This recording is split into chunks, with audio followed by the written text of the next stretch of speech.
们很多对于高雄的一些政见，它都没有真的达成，真的没有达成的感觉。那天轮盖了吗？我想要呼吁大家，千万不要想说，不管哪位总统当选，我明天都过得一样，不一样哦。泰国名产太多了，太多是不是？来讲3个，我们参考一下。人要算吗？OK， 那各位观众朋友就留言一下哈，我们这个节目的末期，在我们的那个下面留言区留言，我们抽1位人。对。我想吃糖果，来，阿嬷喂你吃。这是什么糖？这阿嬷小时候的回忆来啦，吃啦。好，那谢谢阿嬷，我想吃狗嘴堡的巧克力。要吃巧克力是不是？金币巧克力。唔汤阿嬷我不要讲黑啦。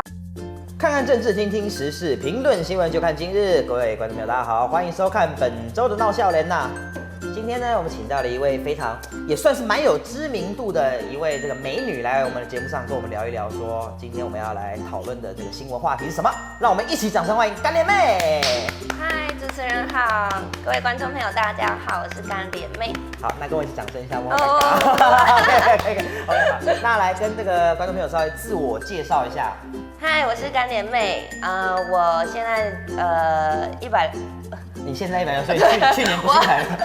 哇，我今年大概18岁而已，对，今年18岁，然后我身高是163公分，体重48公斤，对，星座我是水瓶座，这么强，对，水瓶座，真的吗？对，水瓶座其实常被人家说是外星人啊，今天我们也算是蛮有缘分的2个水瓶，大家一起康碰撞一下，一起耍康这样。好，那我之前在这个资料上看，你说你是高雄出来的北漂青年。对，好，那其实这个北漂啊，这个在去年来说是一个很热门的话题。那今年来说可能相对比较没人在讨论北漂，但我想先问你一下，就是去年高雄的时候啊，那高雄去年的这个政治氛围到底怎么样？你以在地的青年来跟大家分享一下。其实在现在只要大家听到是高雄人，第一句话从去年到今年最流行的一句话就是高雄发大财这样子。问候语。对，问候语就是你发财了吗？高雄发大财这样子。那高雄发大财，谢谢。这种模式目前还没有发大财。OK， 好。对，那可能也因为这个韩国瑜候选人的关系，大家对高雄的知名度可能又比较提高很多。高雄是第2直辖市嘛，对，但是又因为这个候选人的关系，很多人对高雄的关注度变成很高。那出去讨论的时候，可能一般青少年，像我也不是青少年，就是大概年纪落在20到35岁左右，青壮年啊，对，青壮年这个年龄层的人，其实不太讨论政治的，但也因为韩国瑜这个候选人，大家开始疯狂热烈的讨论政治。其实多少一些负面的新闻一定会影响到候选人的选票，但我觉得这不是最大可以影响他选票的，最大影响的是韩市长跳票的。对，我们很多对于高雄的一些政见，他都没有真的达成，真的没有达成的感觉。摩天轮盖了吗？韩市长前几天还有特别说，他可能摩天轮，他有针对他的一些施政进度做一些说明，就是可能他去年的承诺什么的。如果你们有知道的话，你会稍微对他改观吗？如果他有在澄清说，这个东西可能有什么困难，但他有执行过，或是他确实在走的路上，如果你知道的话，你会想说，至少他有尝试过，会有这样想法吗？只能说确实有很多人一开始对他抱了很大的希望，像因为本身是高雄人嘛，那父母亲或者一些亲戚朋友，那时候听到很多企业要往南下去发展，他们都说不要再北漂了，你赶快回去。对，其实这不管是时间的长与短，做得到的才叫政见嘛，那做不到的，可能人民就会觉得是跳票。那我觉得这次总统大选影响最大的，应该是他有很多政见都是跳票的，这不是时间上。好，那现在回到我们这个节目的现场，今天我们这个单元就是少年的是跨虾米，这么多的主题哈，校园政治啊、社会啊、娱乐啊什么，你对哪个最有自信？都还可以啊，都还可以，是不是？好 ，OK， 没问题，无懈可击啊，相当的健谈啊。那这么多里面，我们前面节目也让大家都知道啊，就是转到什么聊什么。好，那就看看你的神之手能不能够，不要帮我们转到中线，不然我们很难做人。好，好，来，那我来手请上。试试看。来看一下，来。哎，我来看一下，你转到的是生活是不是？好，没有问题。生活，哎，好，那生活的新闻，其实你知道，生活就是我们毕竟就是食衣住行，对，吃喝拉撒睡的东西居多啦，哈。那生活的第一个就是高铁要推出这个投票专车哈，这个很多的学生啊即将放寒假了，1月份大家考完期末考放寒假了哈。那这个农历的春节跟寒假是很接近的嘛，对不对？那在这个期间呢，这个台湾高铁有推出这个大学生的寒假返乡5折的这个列车的优惠啊。那总共有开出170个班次。那从12月10号之后，就是前几天开始，可以陆陆续续的根据每一天的时间来订票这样子。那你是高雄来的嘛？对。你是都怎么通勤往返？当然是搭高铁啊。你也都搭高铁嘛？虽然你知道我以前在这个屏东台军陆战队当兵，那因为屏东没有高铁，对，所以我都是搭到高雄，所以我知道高雄很贵，对，所以你不是庶民。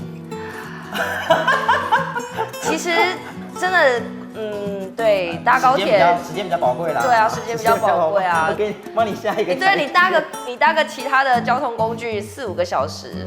所以你平常都是坐高铁嘛，对不对？对啊，一定是。所以那你会有抢票的问题吗？可能像这次选举嘛，可能有中秋。抢不到啊。就是抢不到。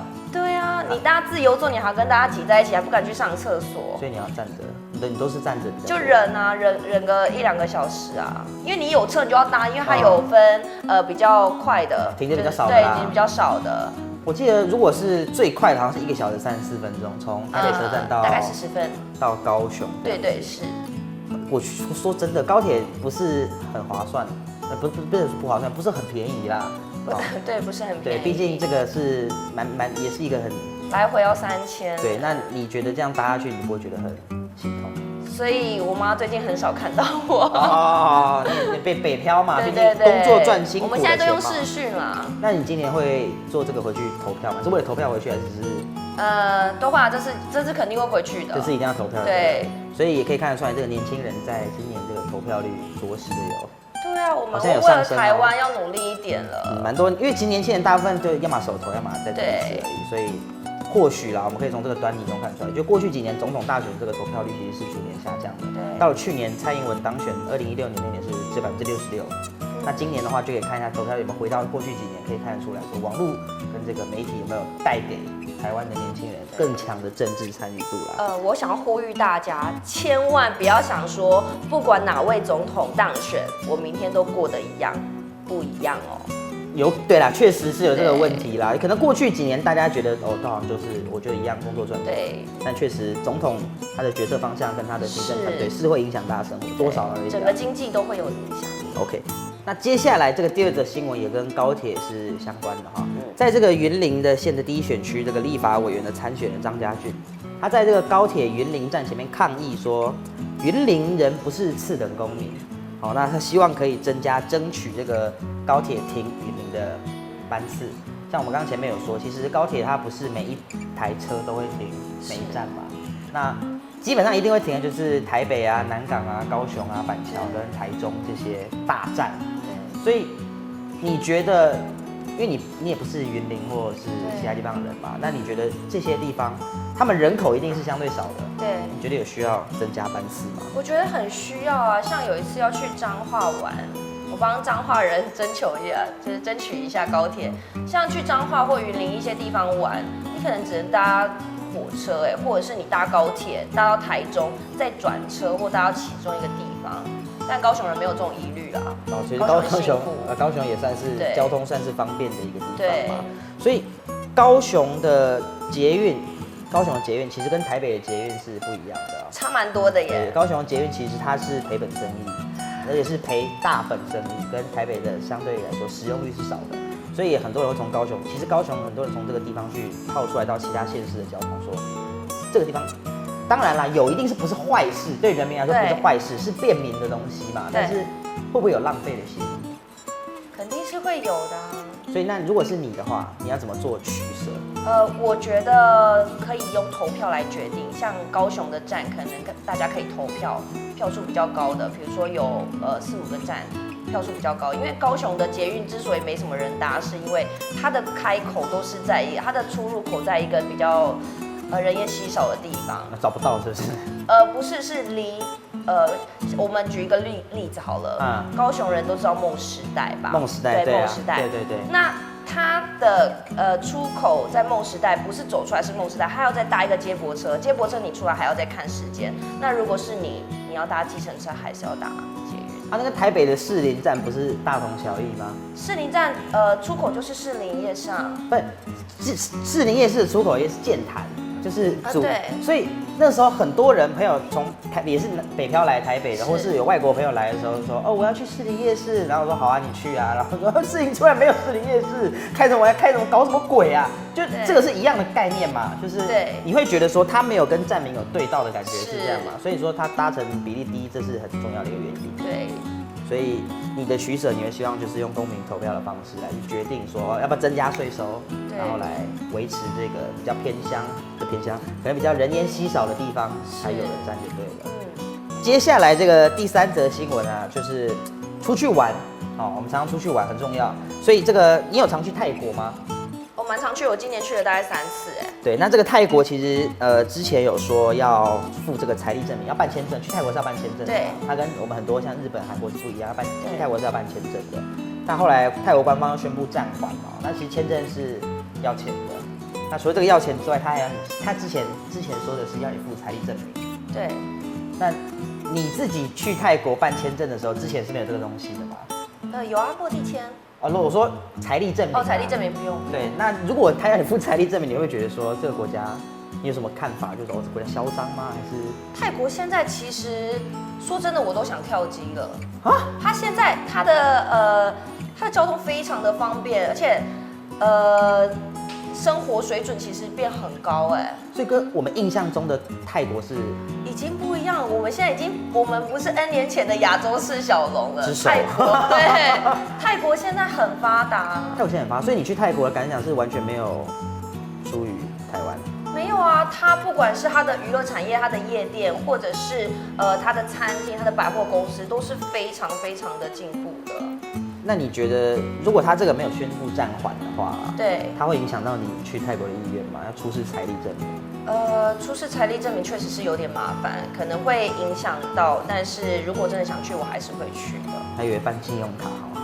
对啊，就是还叫你出示财力证明，因为其实这个让一般民众反弹的原因吧，我觉得。我们讲名话我们不要讲那些官方说法。名话就是我们自己认为，很多台湾人认为泰国是一个相对于台湾比较发展比较没有那么先进的国家。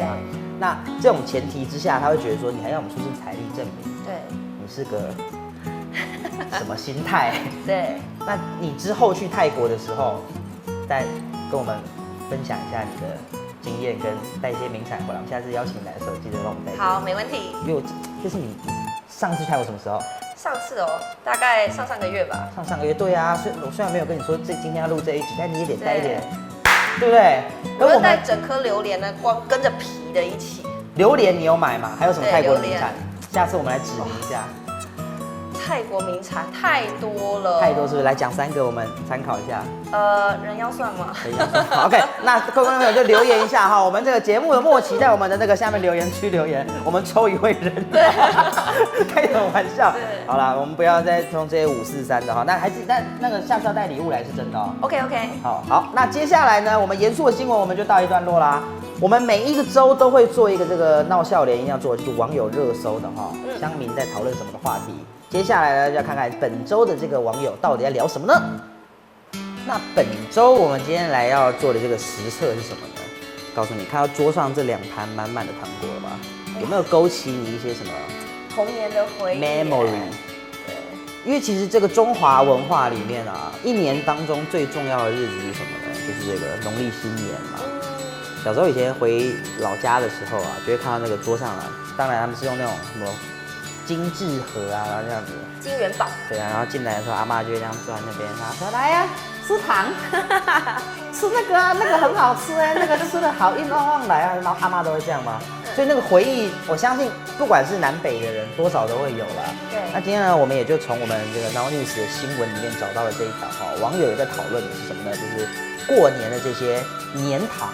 哇。年糖哈，我们来做一个心得分享啦，我们不是专业的这个美食专家，我们也不能跟你说哦，这里面有什么层次感啊，哪一国巧克力配哪一国的花生综合起来绵密的，我们没有那么专业。对，就我们自己的感想，主观意识的告诉你哪个东西好吃不好吃。好，那首先你最喜欢哪一个？我最喜欢这个巧克力。好，是吗？好 ，OK， 好，那我们就先来试试看这个金币巧克力好了。我记得它这个好像都只有，它有些是外面里面都有压金币的形状，对不对？对。Oh my god！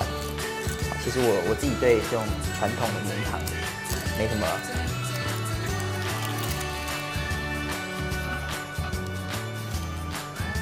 有需要真吃，有需要全部吃掉吗？帮我拿个卫生纸，拿一下。不是，它不是巧克力，它是巧克力糖，它不是巧克力做的。什么意思？它这个就是它，你真没吃过哎，它不是巧克力，它不是鸡精乳加这种巧克力，它是巧克力糖。就你不知道它的材质是什么，你不知道它是用什么做的。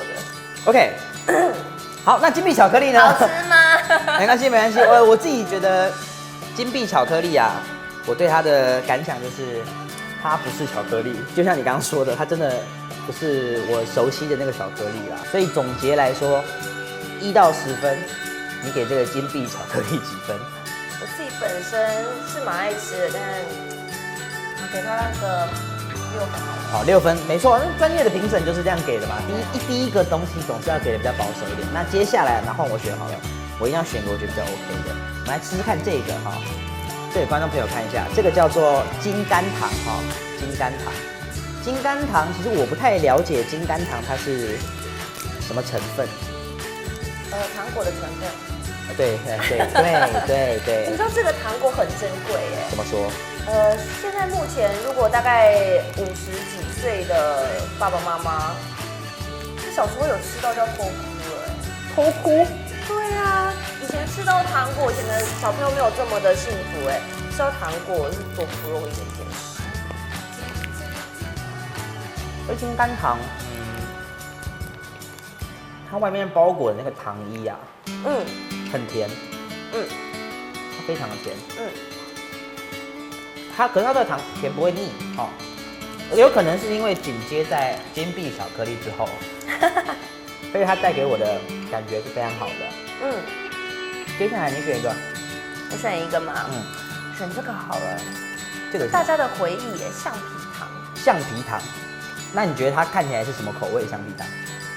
应该是塑胶做的那种。塑胶口味？带奥辛口味的。对。要不要试试一个带奥辛口味的？可以。对。以前有那种双色的啊，是可乐的。橡皮糖很黏呢。其实我们小时候不是这样吃的，这样会透露年纪啊。好，我们是这样咬，然后把它咬出来。我帮你打马赛克。就这样。是这样哦，说整条。对。所以应该是要嘴对着它吃，是不是？对，他就把它用咬的把它咬出来。所以它做这么黏，就是为了让你咬出来。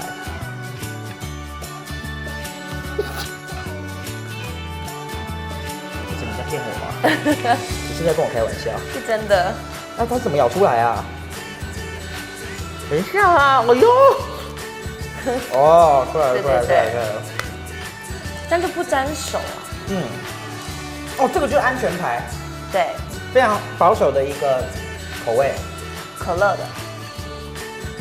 可它跟一般可乐我们喝的不一样，它是没有气的可乐。它这个，因为其实我们知道可乐是糖水加了气泡的这个黑糖水的感觉，它吃起来它比较像是，它只是可乐风味，我觉得。对。因为毕竟可能用真的，我觉得很多糖果标榜都是一样，它如果真的下去做的话，那确实成本可能不符合哈。对，是。那接下来我们吃个巧克力类的好了，我们来弥平一下我们刚刚对于金币巧克力所带来的恐惧。你要吃足球巧克力还是我们就好就吃足球啦，好不好？来，你选一个颜色。来宾没有选择的权蓝利。那个足球不分蓝绿，足球不分蓝绿。OK， 好好选哦。这根本就是。要不然给你个红的，给你个红的。好 OK。好，来，共产党。对。好，我们就吃看巧克力，好不好？可以。你知道这个时代就是这样子啊，现在人连选这个包装纸都会。对啊，连穿衣服。哦，这样就是要影射出你什么立场。好多了，好太多了哦。这就是巧克力啊。对啊，这才是巧克力嘛。刚刚那是什么东西？哎，不能这样说，说不定有很多人喜欢这个。可是我真的觉得不行，它那不是巧克力啊。那你给几分呢？我讲真的啦，金币巧克力这个我可能直接给1分。哦，但这个足球我可以用来8分，它是非常安全、非常保守。我小时候回去也都是吃足球巧克力，因为它很甜。好，现在我这个年纪吃可能就会觉得过甜。可是小时候吃的时候就觉得说啊，好甜啊！听到爸爸妈妈在那吃2个啊，打屁屁，快快，回忆都上来了。下一个，我们现在是要把整盘都吃完吗？哎，这好特别哦。这是什么东西啊？我镜头看一下，这个叫做聪明糖，对不对？聪明糖哦。对。你小时候成绩好吗？成绩蛮聪明，但不太爱念书。蛮聪明但不太爱念书，像蛮聪明不太爱念书的。对。那所以这个对你会有显著的效果吗？这会变贾伯斯吗？所以我觉得，不知道大家有没有看过一个卡通哈，一个做料理的一个卡通。小当家。哎，对对对。那它里面就有提到一个概念哈，你如果先吃了口味重的东西，你再吃口味淡的东西，那就会变成是食之无味，弃之可惜这个概念了。我刚刚吃这个聪明糖的感觉就是这样。我前面吃了足球巧克力之后我就觉得这个聪明糖它相对来说口味没什么味道。那你自己觉得你吃起来大概什么样子？还是蛮好吃的啊，童年的回忆。童年的回忆是不是？它好像有点酸酸的，对不对？它就是酸梅啊。它酸下，你觉得它是用酸梅做成的？对。它这种口味好像有另一个形态，是你看一个梅花的形状。哦，对对对。一个橘色包装，像梅花，你有吃过那个吗？那接下来我们试试看这个哈，接下来是比较冷门的口味了哈。花生糖。哦，这个好像是结婚的时候花生糖会出现的。花生糖就是比较古早味啦，应该讲它就是比较古早的口味。哦，那可能年轻人或是城市小孩就没有机会吃这个吧。它是牛轧糖那种的。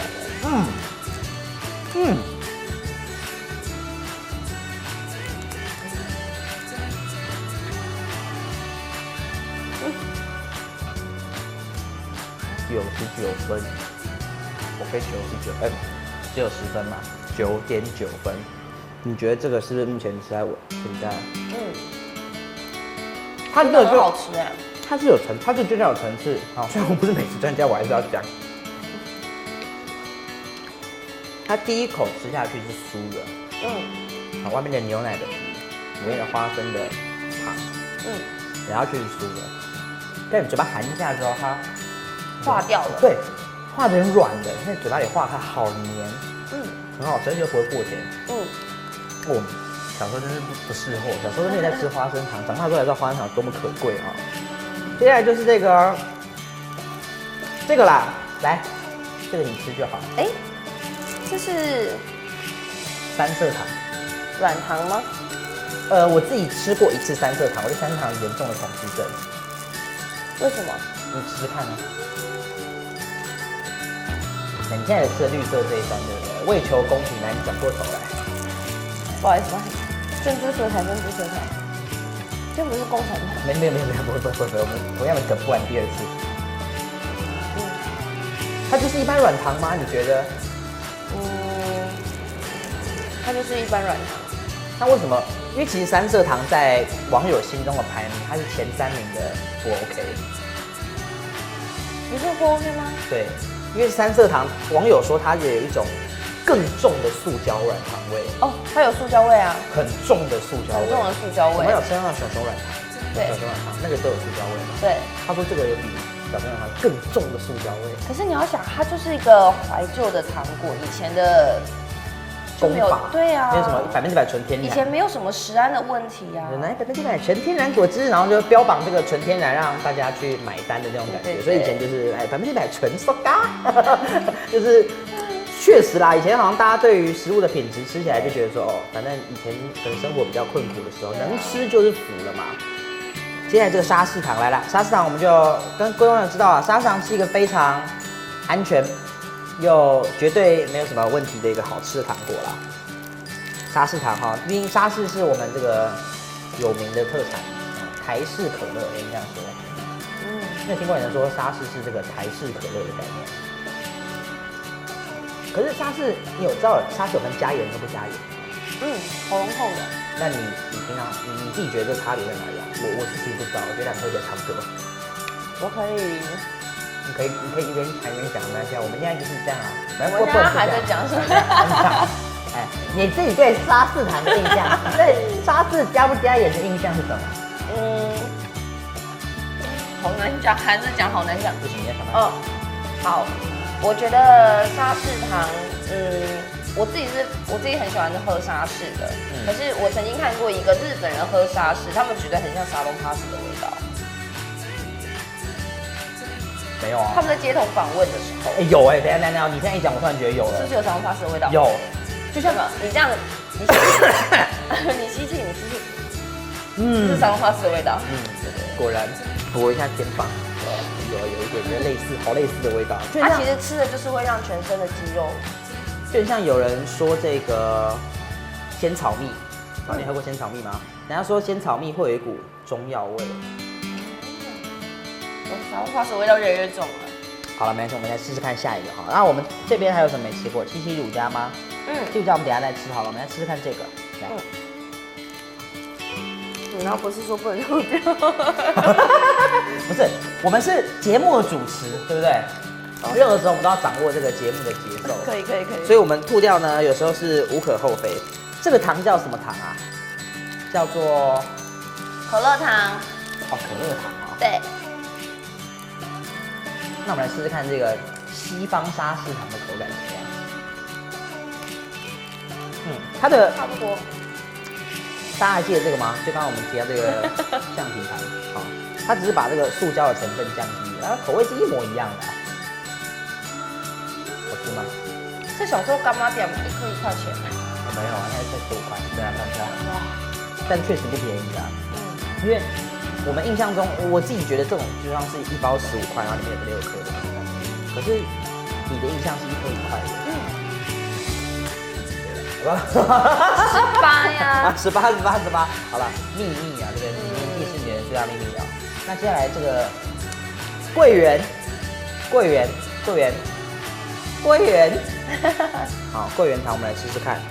这感觉又是个结婚会用到的喜糖。我觉得这个更古早味了。可是闻起来蛮香的。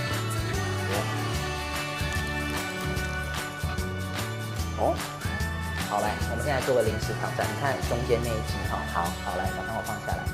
你现在来做一个很好吃的表情，好吃到不行，有点苦啊！你刚发生的是什么声音？不是，那是有点痛吗？那是有点痛。苦不应该是这样吗？苦的。有这个到位多了，我觉得这个糖很甜呢，比我想象中的好吃多了。就是我冬瓜糖有点像我觉得它不是我想象中那种桂圆糖，我原本以为是那种有点中药的感觉，不知道，因为桂圆给我的印象就是好像会掺杂在一些汤药里面的东西。好，那最后我们就来吃吃看七七乳加啦，来，终于期待已久的这个嘞是我生平最爱巧克力，其实它老实跟各位朋友，它不在年糖的名单里面啊。但为什么今天要拿这个来吃呢？为什么？因为我喜欢。OK， 这是个人喜好。没错，这是纯粹因为个人喜好啦。但是我其实我后来因为买的时候我也就问啦，就是说这个也是会在一些人家的那个年糖的名单里面。好，那我们试完这么多的年糖哈，那桌上也是杯盘狼藉啊。你选出一个你心中最 OK 的代表。我想要选一个小时候的回忆。自己小时候的回忆吗？那就是以后可能你有孙子有孙女的时候，他回来，阿妈，他还没有男朋友，怎么会要回我不行。嘿，再次。好。阿妈，嘿，乖孙呢？啊，我想吃糖果。来，阿妈喂你吃。啊，这是什么糖？这阿妈小时候的回忆来啦，吃啦。好，阿妈。谢谢阿妈，阿妈，我想吃狗嘴堡的巧克力。要吃巧克力是不是？哎，金币巧克力。哎，唔通，阿妈我不要讲黑啦哈。七七乳加。那其实我自己的话，我还是会选我心中最爱七七乳加。但是如果要推荐给各位网友的话，我会推荐这个花生糖。真的主持节目你不要乱塞那张嘴压力好不好？好，这个花生糖就像我刚刚讲的，它是我刚刚唯一有特别为它的口感做深度剖析的一个糖哦，它确实真的很好吃。所以，如果各位网友对这个原文有兴趣的话，也欢迎去 Now News 搜寻这个年节最好跟最雷的糖果这则新闻。那好啦，说实在，我们这个年纪吃太多糖果也的确对身体不好。是，好，毕竟年纪也不小了。好。那今天呢，这个试吃糖果呢，也算是蛮开心一个 happy 的 ending 啊。前面不管聊了多沉重的话题，所以我们都是用这个甜蜜快乐来做这期节目的 ending 收尾这样子。所以呢，也请各位朋友啦，要记得到这个干联的这个 IG 再去按赞留言哈。没错，他是一个非常对这个时事了解的一个年轻人啊。最后这个也含着糖果跟所有的Now少年的粉丝们说一声下周见啦。我们下礼拜记得准时锁定，拜拜。